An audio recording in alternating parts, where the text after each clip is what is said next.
Bahasa bahasa gaulnya ngecil gitu kan, santai, nyantai gitu.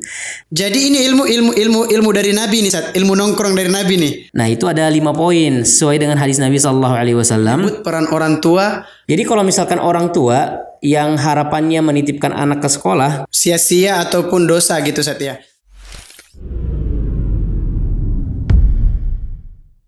Assalamualaikum warahmatullahi wabarakatuh. Pemirsa ETC TV dimanapun Anda berada. Berbahagia sekali pada kesempatan yang berbahagia ini kita berjumpa lagi di podcast ETC TV. Dan tentunya kita akan berbicara hal-hal yang bisa merubah kehidupan kita. Tentu di era digital ini begitu banyak yang harus kita perbaharui dan harus kita update. Maka yang paling terpenting adalah bagaimana kita membentuk generasi ke depannya. Oleh karenanya, pada kesempatan yang berbahagia ini kita akan membahas suatu tema yang berjudul pendidikan milenial di era digital bersama sahabat saya, guru Ustadz Ibrahim LC. Gimana kabar Ustadz? sehat alhamdulillah, sehat. Antum guru aneh kali. Jangan jangan berlebih lah. Antum guru aneh, Syekh. Apa kegiatan sekarang Ustadz? Sekarang kegiatannya ngajar dan ngajar aja. Cuma itu aja kegiatan Ngajar, sekarang. Iya. Sama aktif Menjadi di ahlul masjid Quran, aja sih Ustaz, sebenarnya. Kenapa? Menjadi ahlul Quran ya. Insya Allah. Dan ada pelajaran lain selain Quran, ada fikih, ada akidah akhlak, ada desain dan lain-lain sebagainya macamnya. Jadi kita belajar banyak lah, insya Allah. Masya Allah. Selama pandemi ini Ustadz, bagaimana Ustadz melihat generasi-generasi milenial? Apa kegiatan yang paling banyak dilakukan selama pandemi ini Ustadz? Kalau secara umum, kalau awal-awal pandemi kan rata-rata di rumah ya. Yang sekolah-sekolah dari kelas online-nya, yang kuliah-kuliah dari kelas online-nya, yang kerja-kerja juga dari rumahnya melalui online dan seterusnya. Jadi awal-awal pandemi kemarin itu, yang PSBB awal, yang Anda lihat sih jarang ada yang keluar-keluar begitu. Nah kemudian setelah PSBB itu sudah jadi hal yang biasa, yang keluar udah lebih banyak. Kemudian pas transisi jauh lebih banyak lagi. Dan kebiasaan anak muda kembali. Apa tuh kebiasaan anak muda itu? Di antaranya adalah nongkrong-nongkrong sampai larut malam, sampai pagi itu bahkan padahal. Dan sering banget kalau kita ketemui juga ada perempuan-perempuan ikut nongkrong, anak-anak SMP, anak-anak SMA, kadang nongkrong sampai pagi. Tapi begini Ustaz, memang ini kendala banget sebenarnya buat kita para pendidik ya, atau para pengajar tentunya, guru ya. Bagaimana bisa memberikan pendidikan yang pas kepada generasi milenial saat sekarang ini di masa pandemi saat sekarang ini. Karena yang kita lihat ini Ustaz, sekarang banyak anak muda yang malah bosan untuk belajar online, bosan untuk kemudian mau melakukan kegiatan belajar lewat online. Malah kalau game online itu Ustaz lebih kepada cenderung ke sana gitu Ustaz. Bagaimana bisa menyelesaikan ini itu Ustaz? Iya, jadi termasuk juga sebenarnya murid-murid aneh ya. Sedikit curhat nih. Nah, aneh punya murid di kelas 11. Mereka termasuk yang susah banget buat ikut belajar online. Selalu mintanya, Pak saya minta offline, Pak saya minta offline gitu kan. Mintanya datang ke sekolah. Pernah kita bukakan sekolah selama 2 pekan, tapi datangnya telat juga gitu maksudnya. Jadi gak tepat waktu juga. Yang pada akhirnya dikembalikan kepada anak-anak, sebenarnya kamu tujuannya mau belajar atau enggak gitu. Dan di masa kita ini sebenarnya peran orang tua itu sangat penting sekali. Apalagi kalau lagi belajarnya tuh online. Ya. Tunggu dulu Ustaz. Tadi antum sempat menyebut peran orang tua sangat penting. Ini sebelum selesai jawaban antum saya potong dulu nih. Karena saya beberapa kali kesempatan ini Ustaz melihat banyak malah orang tua yang ingin mengambil peran guru, justru malah sebaliknya. Dia bukan mengambil peran guru, tapi dia mengambil peran artinya dia berusaha untuk mengambil peran guru tapi tidak mampu dan akhirnya marah dan sebagainya gitu Ustadz. Jadi gini ya, orang tua kan punya kesibukan, betul ya? Betul. Orang tua menitipkan anaknya ke sekolah supaya anaknya belajar. Tapi kenyataannya anaknya di sekolah gak hadir gitu, gak hadirnya secara online karena kan sekarang belajar online, anaknya gak hadir di sekolah. Sehingga ketika kita komplain karena gini, kalau kita komplain ke anak, HP anaknya mati atau anaknya tertidur, jadi kita buat bangunkan susah. Jadi cara paling mudah kita hubungi orang tua. Tapi pas lagi kita hubungin orang tuanya, ternyata orang tuanya lagi di kantor ataupun orang tuanya lagi di luar, lagi ada kerjaan di luar. Akhirnya ngontrol anaknya juga agak sulit. Makanya tadi kenapa saya bilang peran orang tua itu penting banget. Yang pertama, sebelum orang tua menitipkan anaknya ke sekolah, orang tua harusnya memastikan dulu kepada kita kalau anak yang pengen dititip ini anaknya sudah siap buat belajar. Kalau misalkan anaknya nggak siap untuk belajar, kasihan siapa? Kasihan orang tuanya, kasihan gurunya. Yang tuh sudah pernah lah merasakan lah ketika kita ngajar bersama-sama kan. Nah jadi kalau orang tuanya tidak mempersiapkan anaknya, maka anak itu ketika pun masuk ke sekolah kondisinya tuh belum siap gitu. Kalau dia belum siap, maka dia cenderung untuk meninggalkan pelajaran ataupun masa bodoh, tidak peduli, dan itu yang akan kelihatan tidak pedulinya dia terhadap pelajaran. Kita sih gak bisa salahin anaknya sebenarnya karena kecenderungan anak lagi-lagi beda-beda. Itu yang pertama. Yang kedua, penanganan setiap anak berkaitan dengan masalahnya juga beda-beda dan mereka juga punya persoalan dan masalah yang berbeda-beda yang kadang-kadang kita gak tahu. Yang bisa jadi masalahnya itu muncul dari keluarganya, bisa jadi masalah muncul dari lingkungan, bisa jadi masalah muncul dari sekolah juga.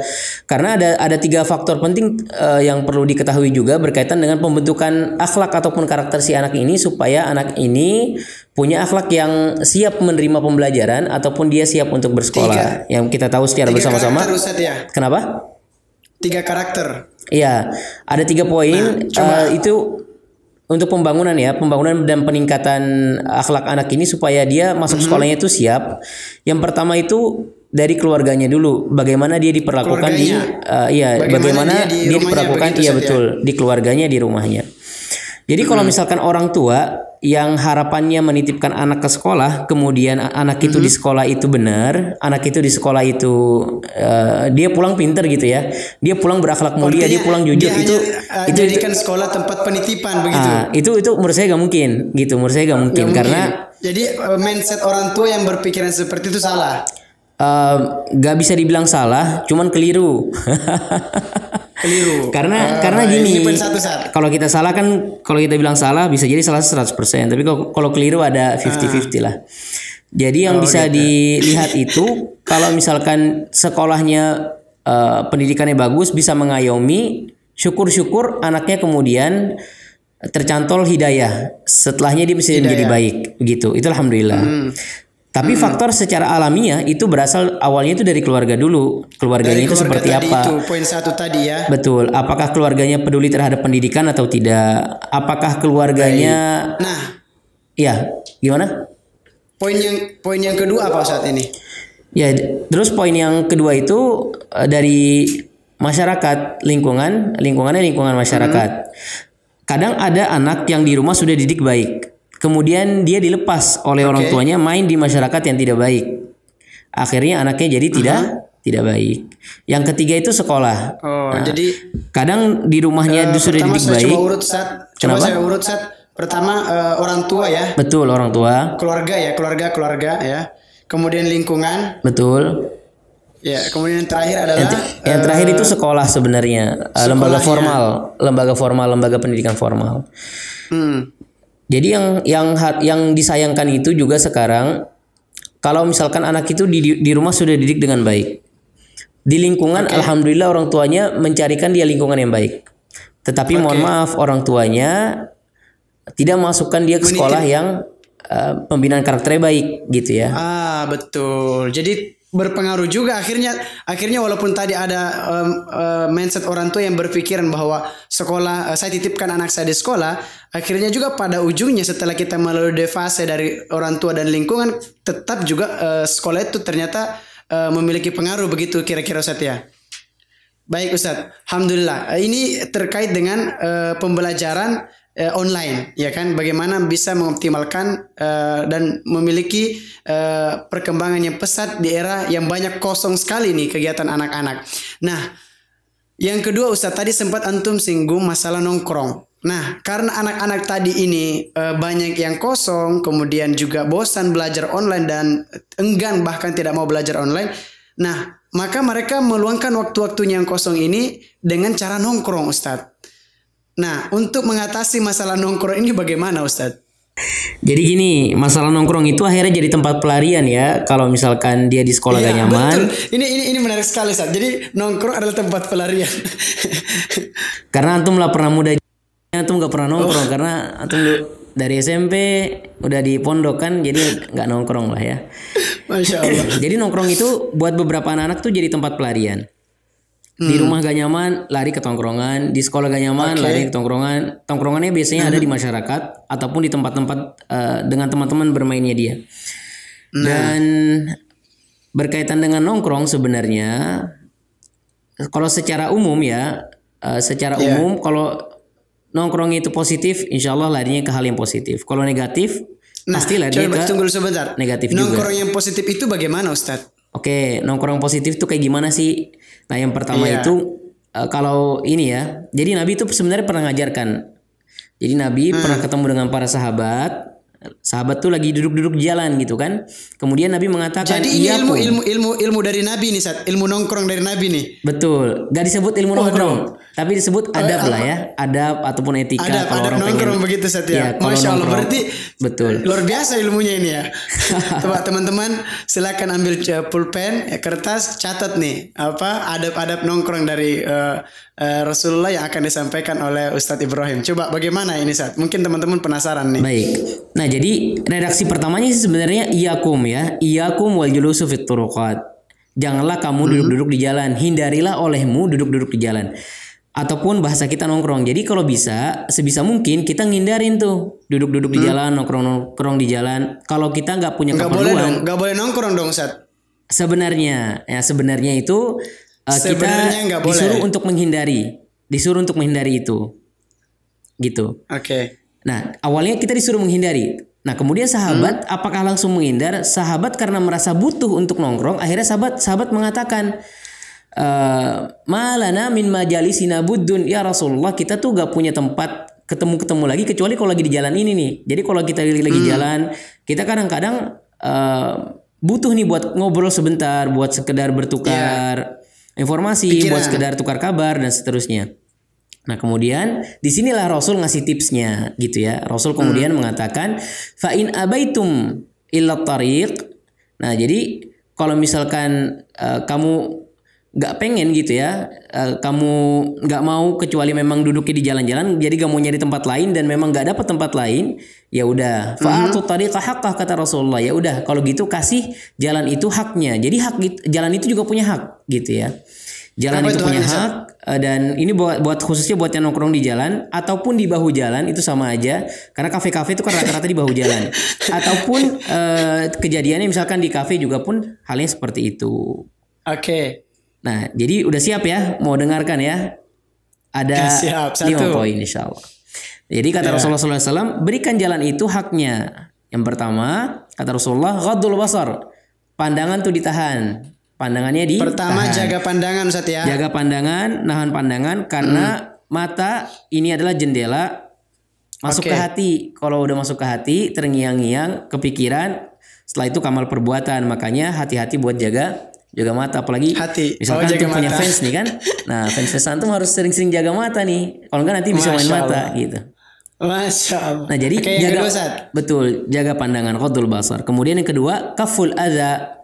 Jangan membuat kerusuhan, jangan membuat kerusakan, jangan ngisengin orang, jangan ngecengin orang atau ngeledek-ledekin orang, jangan jahil, ya. Melakukan suatu hal yang buruk lah kalau lagi di jalan itu.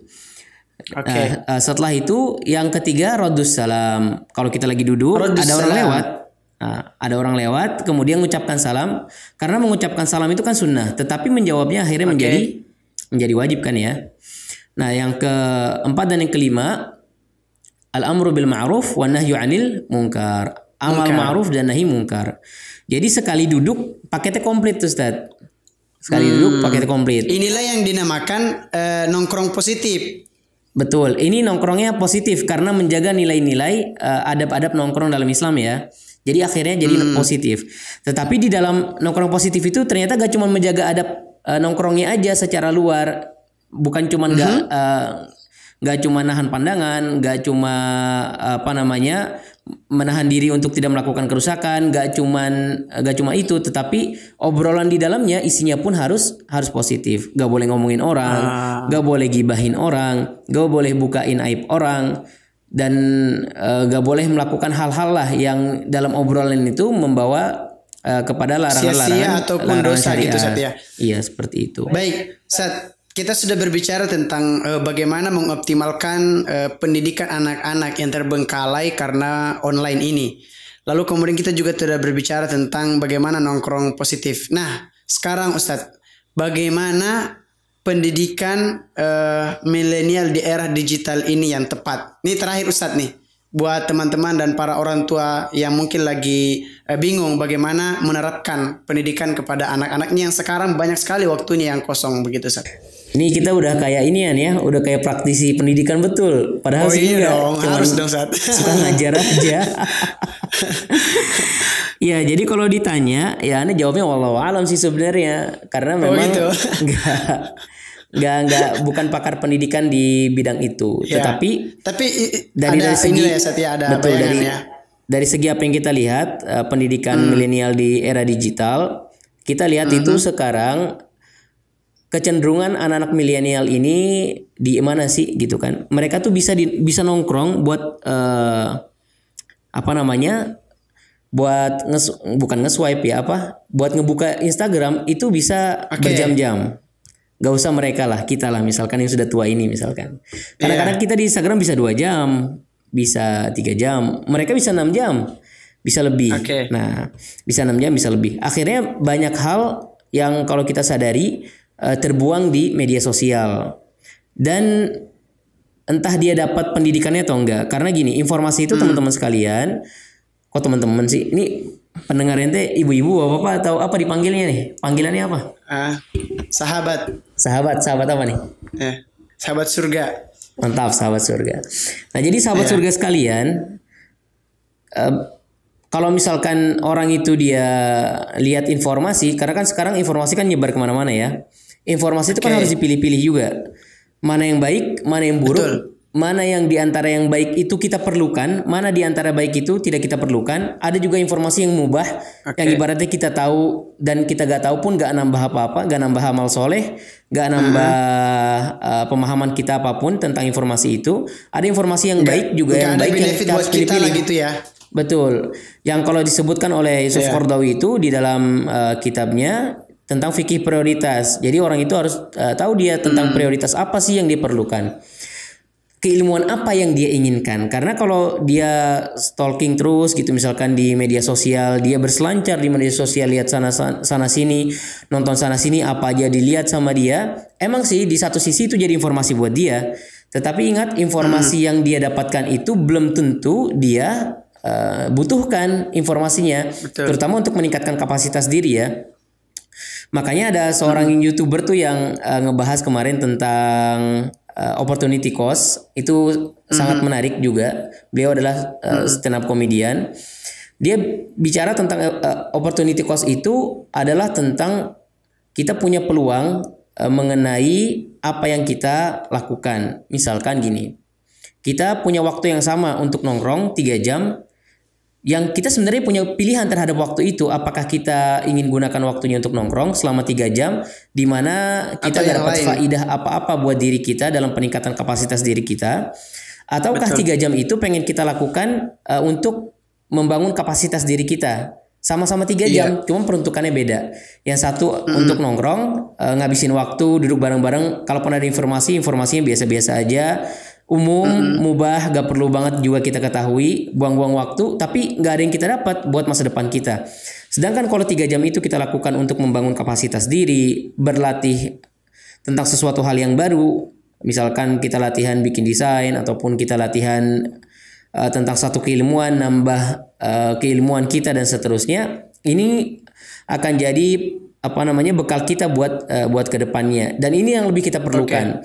Yang akhirnya kalau ngelihat anak-anak milenial ini, beberapa diantaranya boleh juga kalau boleh dikatakan banyak yang kalau sudah sampai umur tertentu itu mereka ngerasa mau ngapain ya, mau ngerjain apa ya, karena terlalu artinya banyak. Dia juga nanya kan, Kenapa? ini saya gini-gini aja gitu ya. Iya betul, kok gini-gini aja. Sebenarnya pertanyaan kok gini-gini aja itu sebenarnya bagus buat diri dia, karena kemudian dia akan mencari kan sebenarnya. Tapi banyak akhirnya orang yang nggak sampai pada pertanyaan kok gini-gini aja. Mereka tuh cuma sampai kepada ini banyak informasi, saya bingung mau fokus kemana gitu. Karena terlalu banyak hal yang dia lihat, dia cerna, sehingga dia bingung dan nggak tahu fokusnya kemana. Bahkan bisa jadi dia nggak tahu apa kelebihan dirinya, apa sih yang pengen dia lakukan tuh buat masa depan dia, sampai akhirnya dia umur 30-an, umur 40-an, masa-masa keemasan dia itu sudah lewat, akhirnya dia menyesal begitu. Kira-kira gitulah. Terima kasih banyak. Tapi sebentar. Poinnya sih sebenarnya belum dapat ya. Sorry sebentar. Jadi poin jadi poin berkaitan dengan tadi pendidikan milenial di era digital itu, poinnya adalah di apa yang dia suka, kemudian dia dalami itu. Dia dalami apa yang dia suka, dan waktu dia yang banyak luang itu dia gunakan untuk mengasah apa yang dia suka. Sebenarnya saya punya satu teman itu sangat luar biasa sekali. Saya pengen ceritakan sini, tapi lebih enak kalau misalkan bangun podcast bersama dia atau bikin podcast bareng sama dia. Dulu kawan saya di kampus, bukan di Lipia, di BSI. Jadi beliau itu fokusnya dari awal memang karena senangnya dunia AdSense, dunia SEO, buat nyari keyword di Google, kemudian dunia desain, itu aja difokuskan sama dia. Selama bertahun-tahun, ada kali 7 tahun, 8 tahun gitu aja, tanpa hasil apa-apa ya, tanpa hasil apa-apa. Lama banget dong, Ustaz. Kenapa? Lama banget. Lama, tetapi sebagaimana pepatah, usaha tidak pernah mengkhianati hasil. Hari ini teman-teman kita semua bisa melihat hasil daripada usahanya. Hasil daripada usahanya yang dia yakini dan dia jalankan. Nah, anak milenial sebenarnya sekarang banyak yang kayak gitu. Kayak misalkan dia punya potensi nih buat jadi selebgram, dia punya potensi nih buat jadi YouTuber, dia punya potensi buat jadi ini dan itu. Tetapi potensi itu gak cuman buat bikin konten sebenarnya, tetapi potensinya itu harusnya dia punya keahlian apa. Dia punya kemampuan apa yang bisa jadi daya tawar buat orang lain, sehingga orang lain ngelihat dia punya nilai gitu, gak cuman dari segi konten aja. Bahkan kalaupun jadi konten creator misalkan, dia juga harus punya nilai apa sih yang membuat dia itu bernilai dibandingkan dengan yang lain. Jadi intinya itu di daerah apa yang dia sukai, apa yang dia inginkan, dan ini sebenarnya harusnya juga anak-anak itu udah bisa cari tahu sendiri apa yang dia inginkan. Sayang sekali karena banyak banget daripada adik-adik kita yang nggak tahu apa yang dia inginkan, itu nggak tahu. Berhenti di poinnya. Poin pendidikan milenial di era digital itu harusnya sih banyak ngebahas tentang keinginan si anak dan tumbuh kembangnya dia, sehingga di akhir nanti dia tahu dia mau jadi apa. Kita sih gak mau bilang kegagalan ataupun gagalnya dunia pendidikan, karena dunia pendidikan terus mencari, bukan berarti dia gagal, dia masih dalam proses pencarian. Tapi anak-anak ini harus tahu apa yang mereka inginkan dan apa yang mereka mau.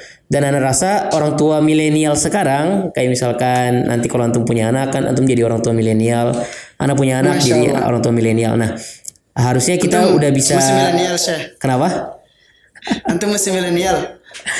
Nggak tahu sih sebenarnya, kalau misalkan patokan milenial tuh umur yang 40, kayaknya